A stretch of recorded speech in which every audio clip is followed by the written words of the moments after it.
On December 9th, 2012, Jenni Rivera's team gathered for what seemed like just another quick photo before takeoff. They had no idea it would be their final image together. What happened next would shock the world and leave a permanent scar on Latin music history. Moments later, after their flight took off, everything changed forever.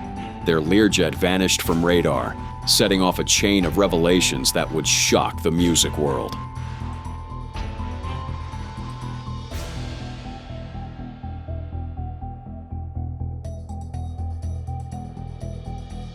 Here are some of the most disturbing selfies taken moments before tragedy.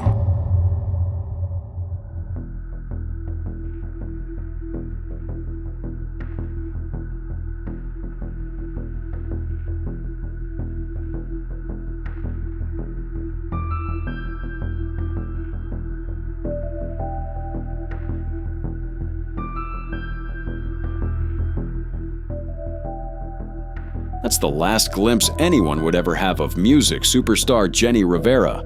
Her final off photo snapped inside a private jet at Monterrey International Airport. Everyone in that image smiled, completely unaware of the tragedy that would unfold just hours later. December 9th, 2012, began like any other tour day for Rivera and her team. She had just wrapped up a triumphant concert at Monterrey Arena, performing to a crowd of thousands. The mood was celebratory, the energy high, and the future seemed bright for the queen of banda music. That last photograph, taken by her makeup artist, Jacobo Yabale, shows a group of friends and professionals, tired but happy, ready to head home after another successful show. But behind the scenes, not everything was as it seemed. The private jet, a 43-year-old Learjet 25 built in 1969, had a history. It was operated by Starwood Management LLC and had previously sustained substantial damage in a 2005 accident. While experts insist age alone doesn't make an aircraft unsafe, every flight carries an element of risk. On this night, the odds would catch up. Early Sunday morning, minutes after takeoff, the Nevada-based Learjet 25 crashed in a remote, mountainous area of northern Mexico. It was headed to Mexico City, but crashed 70 miles south of Monterrey. The doomed flight took off from Monterrey at 3:20 a.m., bound for Toluca International Airport. About 15 minutes later, while climbing to cruising altitude, everything went catastrophically wrong. The aircraft suddenly went into a steep nosedive, disappearing from radar and slamming nearly vertically into the rugged terrain near Iturbide, Nuevo León. There were no distress calls. Instead, there was a sudden, violent end for everyone on board. The investigation into the crash would reveal disturbing details. The pilot was 78, way past the maximum age allowed for his role, and his license had restrictions. The co-pilot, just 21, wasn't even qualified to operate the aircraft in Mexico.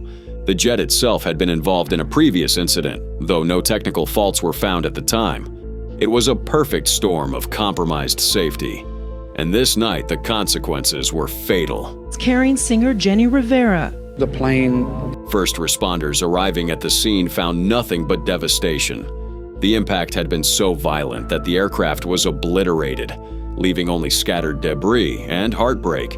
Among the wreckage, they found Rivera's California driver's license damaged, but still legible.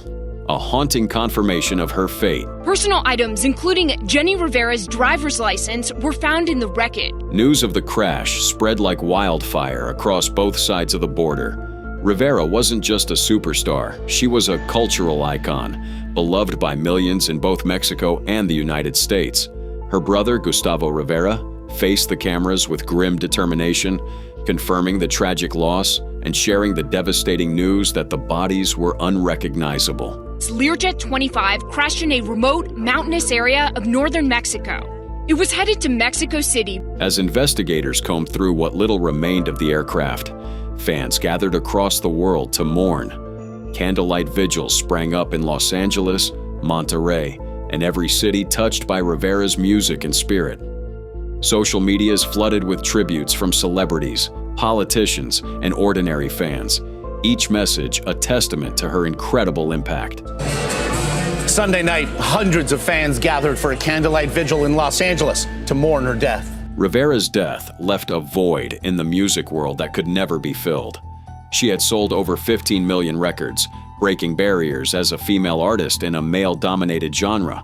Her reality TV show, business empire, and philanthropic work had touched countless lives.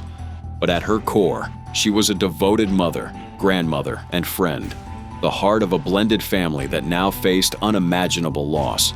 A mother of 5 and grandmother of 2, had also become a crossover TV star, recently joining the ABC television family to star in a new self-titled comedy series after a number of successful reality shows in Mexico. And the investigation into the crash would ultimately conclude that the cause was loss of control for undetermined reasons. The flight data recorder was destroyed, and the cockpit voice recorder was never found. All that remained were questions about the plane's maintenance, the crew's qualifications, and whether this tragedy could have been prevented. The impact was so powerful, debris scattered the length of 3. But perhaps the most haunting reminder of Rivera's final moments is that last photograph.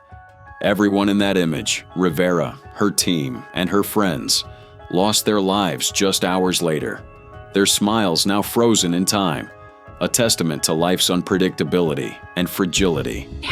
Fans are left with this photo taken minutes before takeoff and a message from those on board. The caption reads, "Los amo." It means, "I love you all." The Queen of Banda's reign ended far too soon, her voice silenced by a perfect storm of technical failures and human errors. But her legacy endures in her music, her family, and in the millions who continue to be inspired by her strength, resilience, and unwavering spirit. Jenni Rivera's last moments showed us how even the most celebrated lives can be cut short in the blink of an eye. But tragedy doesn't just strike the famous. Sometimes it devastates ordinary people in the middle of life's most joyful chapters. Our next story began with a simple snapshot, but ended in a way no one could have predicted. June 20th, 2014, Missouri Highway 5. Colette Moreno, a 26-year-old bride-to-be, snapped a cheerful selfie with her best friend Ashley as they headed to her bachelorette celebration. Minutes later, their Chevy Malibu collides head-on with a Dodge Ram, changing everything in an instant. What began as a joyful road trip ended in tragedy, leaving a 5-year-old son motherless and a family shattered.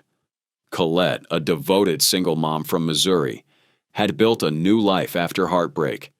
Her relationship with her son's father didn't last, but her love for little Braden burned bright. Colette met her soon-to-be fiancé, Jesse Arcabasso, at a party. They fell hard for each other and built a family with Braden. Their wedding, set for July 26th in Jamaica, was supposed to be the start of their forever. The day began like any other celebration, filled with anticipation, laughter, and the simple joy of friendship. Colette, sitting in the passenger seat, couldn't contain her excitement for the weekend ahead. Her asthma, however, became a concern when exhaust fumes from the truck in front triggered a coughing fit. Ashley, her best friend and maid of honor, tried to help by passing the truck. Both women checked the road, thinking it was clear.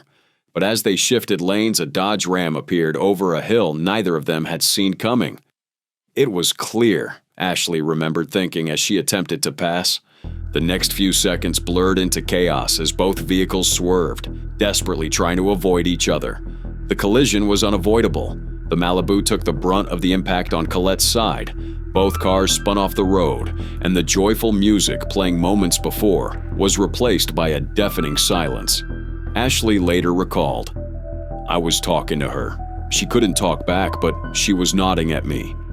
At first, it didn't seem as bad as it was. Colette wasn't visibly injured, but the injuries were internal, and she succumbed to them later that day at University Hospital in Columbia. The aftermath was swift and brutal. Colette left behind a 5-year-old son, a fiancé waiting for her in Jamaica for their wedding, and a family struggling to comprehend the loss. Ashley survived with minor injuries, but the emotional scars ran deep. The driver of the Dodge Ram walked away unscathed. News of the accident spread quickly, but it was the selfie taken 8 minutes before the crash that became the focal point.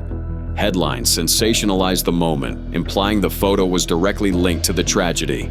Social media erupted with harsh judgments and cruel comments about natural selection and self-obsession, completely ignoring the context.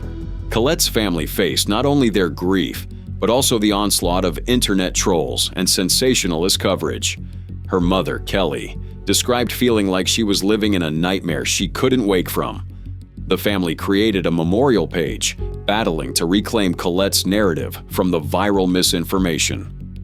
The story highlighted a disturbing trend in digital culture, where a single photo could define a person's legacy, regardless of context or truth. Colette's last selfie became an emblem of selfie death hysteria, although it had nothing to do with her passing. In reality, Colette was a devoted mother, a loving partner, and a woman excited for her future. Her social media presence was typical for someone her age, full of silly videos, family moments, and snapshots of everyday life. The internet's rush to judgment reduced her to a cautionary tale, erasing the complexity of her life. The legal consequences were minimal. Ashley faced traffic charges for careless and imprudent driving, but escaped criminal charges. The focus remained on the viral photo, not the circumstances leading to the accident. Colette's family continued to fight for her memory, posting daily about her life and legacy. They hoped to drown out the negativity with positive memories, creating a digital space that honored the real person behind the viral headline. The tragedy of Colette Moreno wasn't about a selfie. It was about how quickly a moment of joy could turn to heartbreak and how the internet could distort reality. Her story showed the dangers of both distracted driving and digital misinformation. Colette's final photo was meant to celebrate a future she would never see, turning joy into heartbreak in an instant. But not all last selfies come from love and celebration. Some are taken in moments of recklessness, where danger is ignored until it's too late. You will see that in the next story. On August 3, 2014, Oscar Otero Aguilar had always loved documenting his life for social media. But on that fateful night in Mexico City, his passion for selfies took a tragic turn. It was supposed to be just another night in Mexico City. 21-year-old Oscar Otero Aguilar, a veterinarian, and his friends were laughing, drinking, and capturing memories on their phones, something they'd done dozens of times before. But this time, he decided to create what he thought would be his most impressive selfie yet. A photo with a borrowed .45 caliber pistol for his Facebook page. Aguilar wasn't just taking any ordinary selfie. He'd built a collection of photos featuring himself in front of fast cars, on expensive motorcycles, and with beautiful women. He was well known among his friends as a selfie obsessive. This gun selfie, he believed, would be the crown jewel of his social media presence. But as he posed with the pistol, his sense of danger was clouded by alcohol and the pursuit of online fame. I heard a gunshot, and then I heard somebody screaming and realized somebody had been hurt, recalled neighbor Manfredo Paez.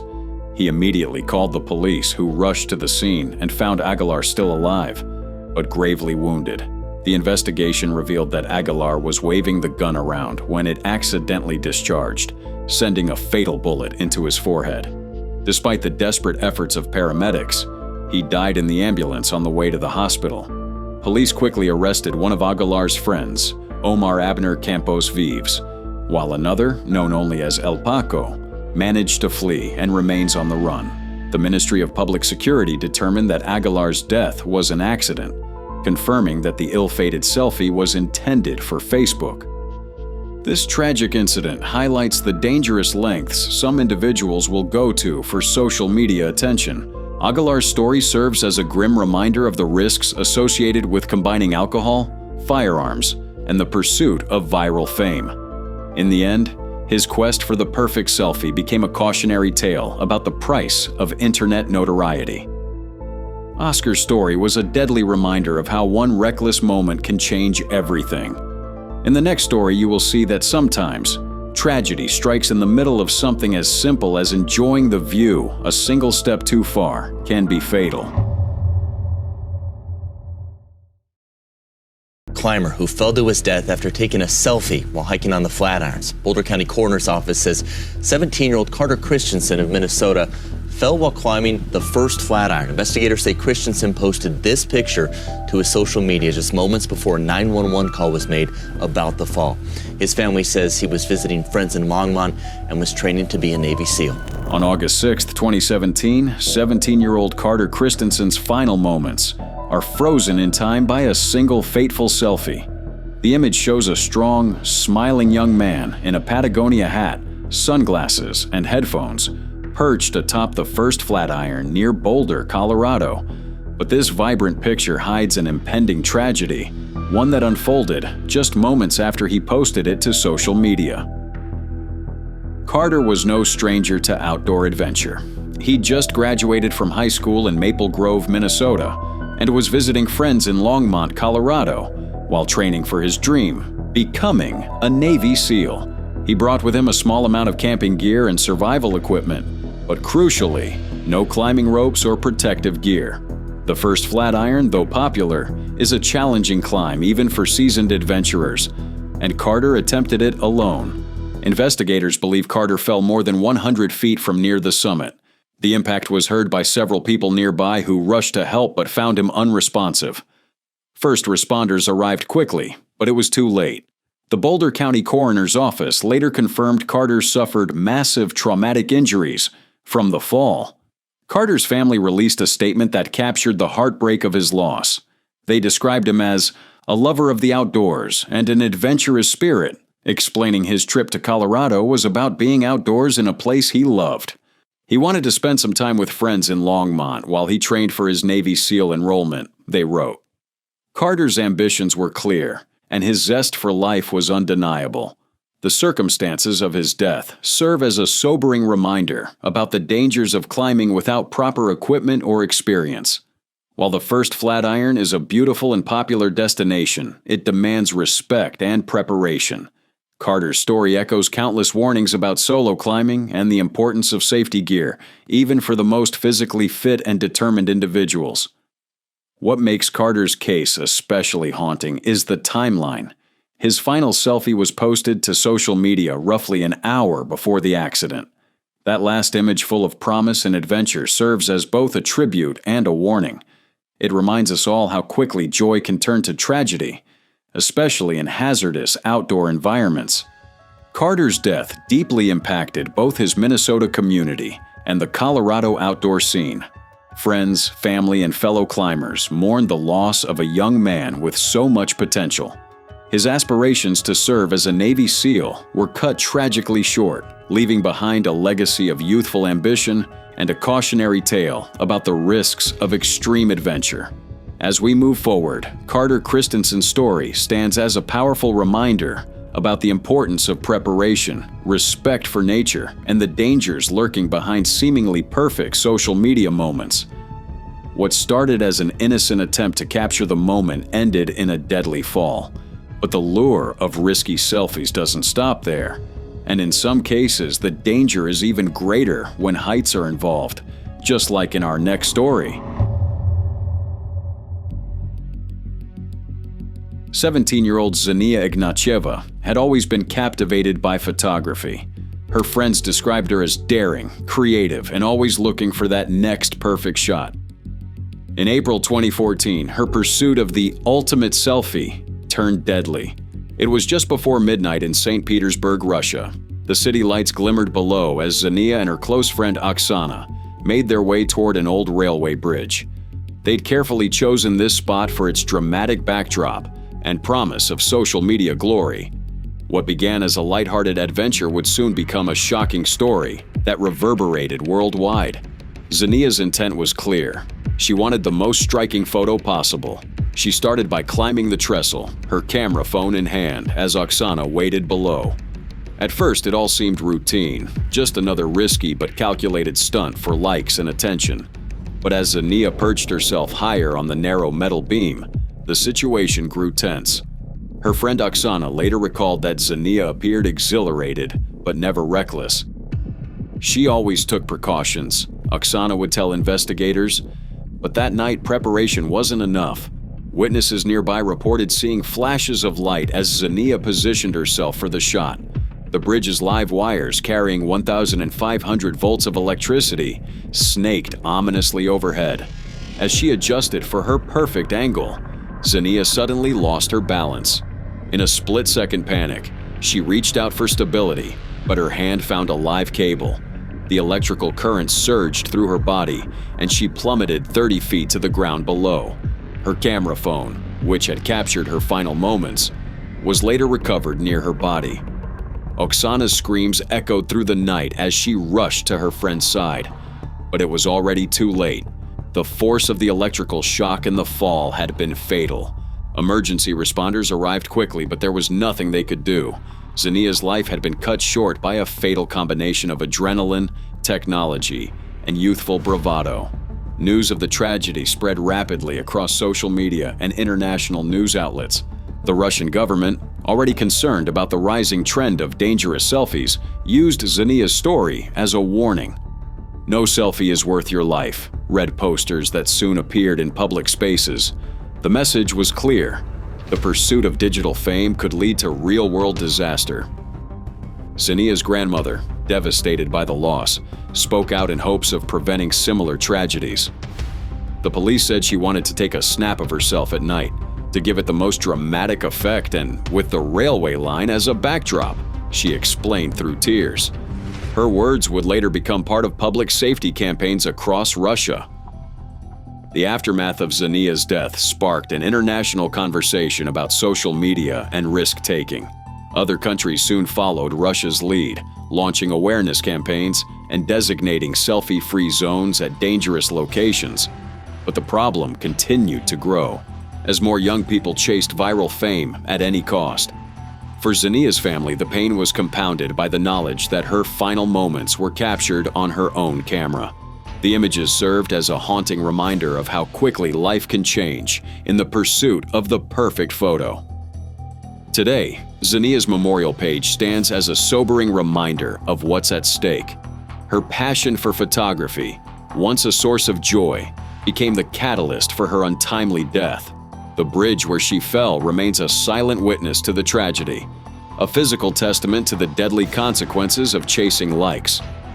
As we remember Zania Ignatieva, we're forced to confront an uncomfortable truth about our digital age. The pursuit of social media glory can have fatal consequences. Her story serves as a warning. No photo is worth your life.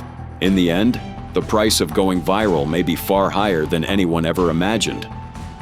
A single slip from a great height is devastating enough, but an entire group swept into tragedy left the world in shock at how quickly everything can change. But instead, just hours later, the pilot makes this distress call to air traffic control.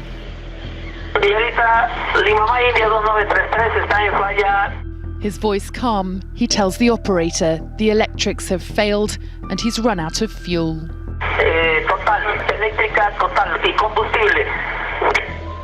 The operator tries to help him land.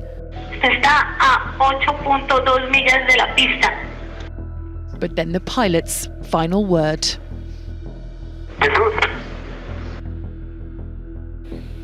71 people died when the aircraft plunged into the Colombian mountainside. Brazil's O Globo newspaper reports the pilot declined 2 chances to refuel. Lamentablemente vimos cuerpos por todas partes. This rescuer said he could hear people crying for help when he arrived at the scene. Sí, claro, en la Several people at the rear part survived, he said. It was in fact 6 people, including 3 players. Relatives arrived in Colombia today to bring their loved ones home. All the players have now been identified and will return to Brazil in a military aircraft. They'll come directly to the club's home stadium for a service, the stadium that has now become a shrine, tributes led by the few players left behind. Sally Lockwood, News at 10. November 28, 2016 was supposed to be the biggest night of their lives. The Chapecoense football team, an underdog club from Brazil, was moments away from living its dream playing in the Copa Sudamericana final. They boarded La Mia Flight 2933 in Bolivia, all smiles and laughter, capturing their last moments in a series of selfies and videos on their phones. No one on board could have predicted the tragedy about to unfold. One of the final glimpses into their joy comes from player Felipe Machado, who took a selfie of himself and his teammates. The plane was filled with hope and anticipation, every player eager for the opportunity of a lifetime. In the background, the pilot speaks confidently to a reporter. The co-pilot beams with pride about her airline. Even veteran striker Kempsey expresses trust in the crew and excitement for the journey. But within hours, those joyful faces would be replaced by headlines around the world. At approximately 10 p.m. local time, disaster struck. The pilot radioed in an emergency, total electrical failure, and out of fuel. Air traffic control tried desperately to help, but one by one, their instruments failed. At 9,000 feet and just 8.2 miles from the runway, the final frantic pleas for guidance echoed through the static. Then, silence.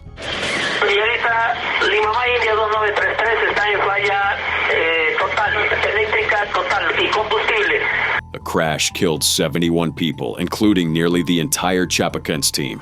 Only 6 survived. The news sent shockwaves through the football world and beyond. Teammate Alan Russell, one of the few survivors, had posted an Instagram story from inside the plane just hours before.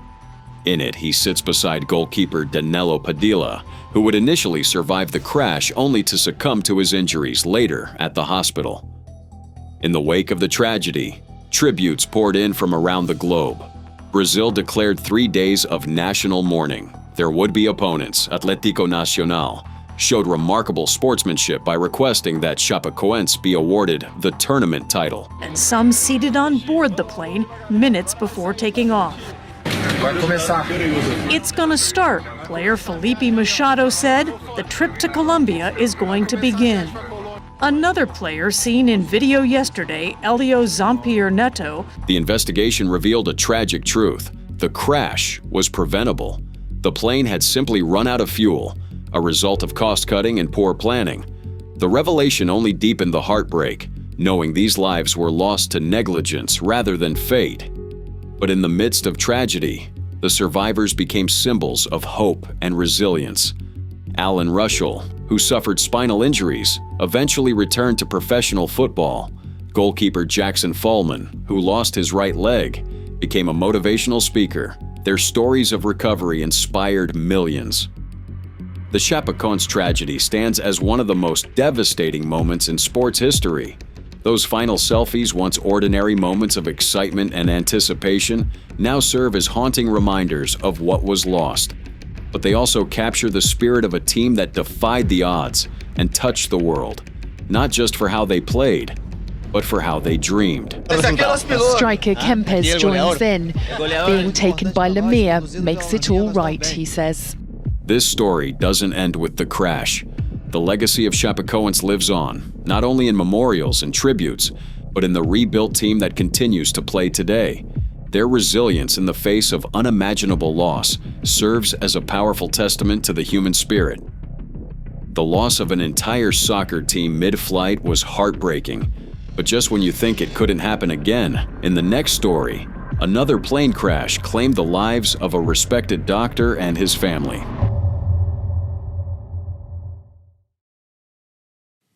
On the cusp of a new life together, but they never made it.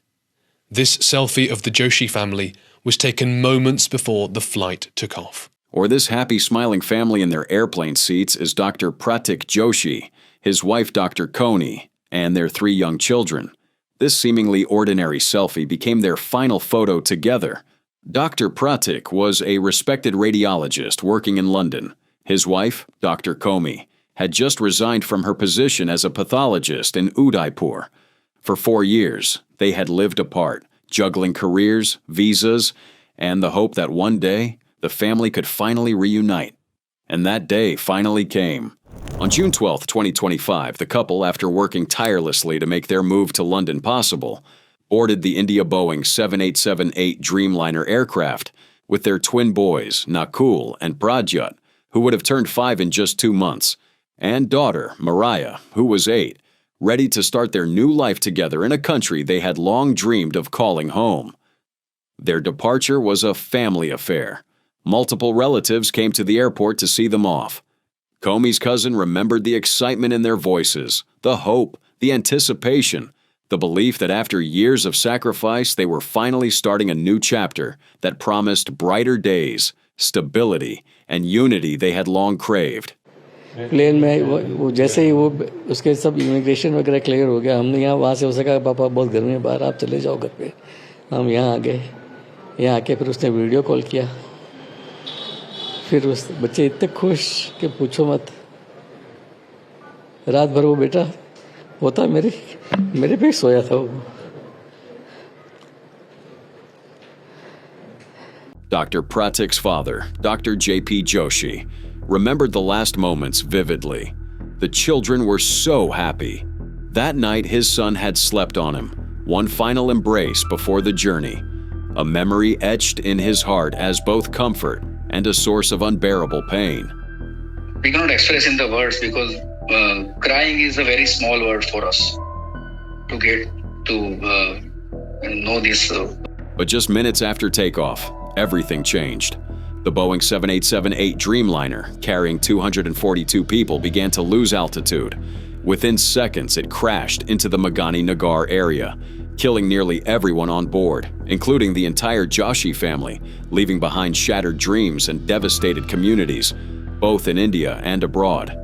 And he was saying, now I'm good. Now is my wife coming with my kids. I'm so happy they're coming. Not long, they'll be coming. And that was the last dinner we had. Colleagues in London remembered Dr. Pratik's joy about his family's arrival. He had worked so hard to bring them over. The Royal Derby Hospital staff recalled his dedication and the void left by his absence, emphasizing how his presence had touched countless lives, patients, and fellow professionals who now mourned deeply. उनके school bag purchase करके दिए थे, तो दोनों बच्चों ने रात भर वो स्कूल बैग अपनी बॉडी के ऊपर रख के सोए थे कि अब हम वहाँ पढ़ेंगे. And their story was a cruel reminder of how quickly dreams could shatter. 3 children, whose only crime was sleeping with their new school bags, dreaming of a future that never came, their innocence lost in the blink of an eye as tragedy rewrote the course of an entire family's destiny. क्या? एक घटना हुई दुर्घटना उसके बाद airline से कोई आपका संपर्क वगैरह? नहीं मेरे से किसी का. The airline's silence compounded the tragedy. No one contacted the family. The Joshi family's sacrifice, their hope, and their final moments were all reduced to a viral photo and unanswered questions, leaving relatives to grapple not only with grief, but also with anger and a desperate search for accountability. Their family was among the 241 passengers killed when the Gatwick-bound plane crashed shortly after takeoff. The crash left a mark on 2 continents. In India, they had prepared for a new life. In London, where colleagues had waited for their arrival. In both places, a void that could never be filled, with countless lives left to remember them through stories, photos, and memories that now carried immeasurable weight. I will never forget him, and I hope to find another friend like him. And I hope that there will be, perhaps today. Their legacy was one of service, love, and unfulfilled promise. The Joshi family story was not just about loss, it was about the fragility of life and the importance of cherishing every moment, reminding the world how quickly joy can turn into grief and how precious time with loved ones truly is. Dr. J.P. Joshi's words echoed in the silence left behind. Both are free now. His twin grandsons, now forever 5 years old along with their sister and parents, remained frozen in time in that final selfie, an image that would outlive them as both a haunting memory and a symbol of eternal togetherness. These stories remind us how fragile life can be, one moment captured, then gone forever. Which of these last moments shook you the most? Share your thoughts in the comments and don't forget to like, follow, and stay tuned for more stories like these.